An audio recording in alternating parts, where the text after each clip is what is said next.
second study on the word Christian. Last week we were challenged as to what a Christian is. We saw that anyone can call themselves a Christian without any real commitments. But Jesus asked us to be his disciples and followers, and the key in John 13 verse 35 was love one another. By this everyone will know that you are my disciples. The study today is called Quitters.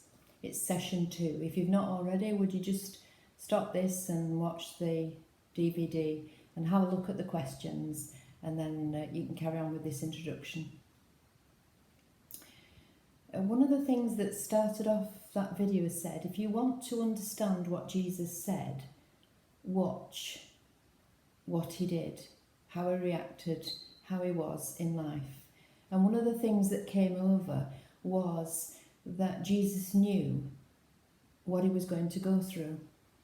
And the crucifixion, which was the Romans' slow torture, humiliating death, used for the lowest of the low, was something he would know all about, and he knew that this was something he had to go through. And the study that we're going to look at now, John had been there, one of his disciples. And this is 55 years later, and John is now a very old man. Most of his friends and associates who'd been there, the other disciples, had died, and John had been obedient. You remember from the cross, Jesus said, John, look after Mary, and the history books tell us that that's what John did. He looked after Mary.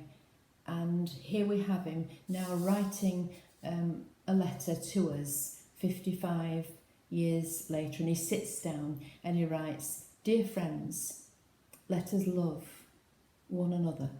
And I'll study 1 John chapter 4 verses 7 to 11, but there are 6 verses before this, and John has spent the 6 verses before this warning us to test what people who call themselves disciples or followers of the Lord Jesus Christ, what they say.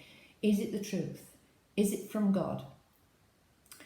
Remember that some people have denied the essential truth about Jesus. They didn't believe he was the Son of God. In John's time, they'd consistently denied that it was anything to do with God. So John didn't say, set aside the truth for the sake of unity and peace and harmony in the 6 verses, and just love one another. And I was reminded in John's Gospel 55 years earlier that in John 17 verse 23 said, Jesus said as he prayed to the Father, your word is truth. John knew how important the truth was, and this is what he now needed to do, was to still pass on the truth of what Jesus had said, how he wanted his disciples, the instructions he wanted them to follow.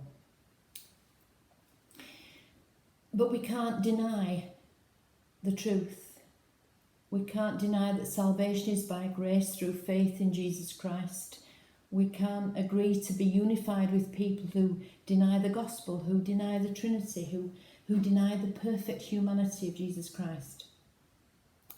But we can debate stuff and agree to differ. Nowhere does John tell us that everyone must agree with our point of view, be it the colour of the curtains or the sort of coffee we're going to have or the way we're going to sing or how we're going to carry out meetings, or nowhere does John say either that we should be hostile and argumentative and demand that our point of view wins over. So, have a look at the questions for yourself. The first couple are very personal and need your own personal responses. But just a few comments on the other couple of questions. Question 3. What does God is love really mean?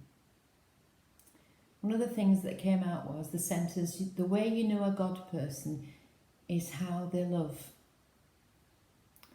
It was interesting for us to be reminded of sometimes of the people we've maybe met in the past who are passionate about the things, but they're hostile and argumentative and demand that we agree with their point of view. Question 4 says, in what ways have you felt overwhelmed by God's love? It's so personal, is this? But look at verse 9. This is how God showed his love amongst us. This was written by John, and here was John, and he'd been there. He'd seen the reality of the persecution of the Lord Jesus Christ, but more than that, he'd seen the overwhelming outpouring of God's love shown by Jesus Christ on that cross. It's a really wonderful, wonderful thought. He'd seen it for himself. And we just need to see for ourselves, it's personal, the overwhelming love of God showered down upon us. And then question 5 says, what would change in your community if we loved one another? And it just makes me want to look at verse 11. Since God loved us that much, we surely ought. It's an unusual word, ought. We don't use it very much now. But we owe it to God. That's a lovely thought. It's a debt we owe, a debt we can never repay. We can never do anything about that debt.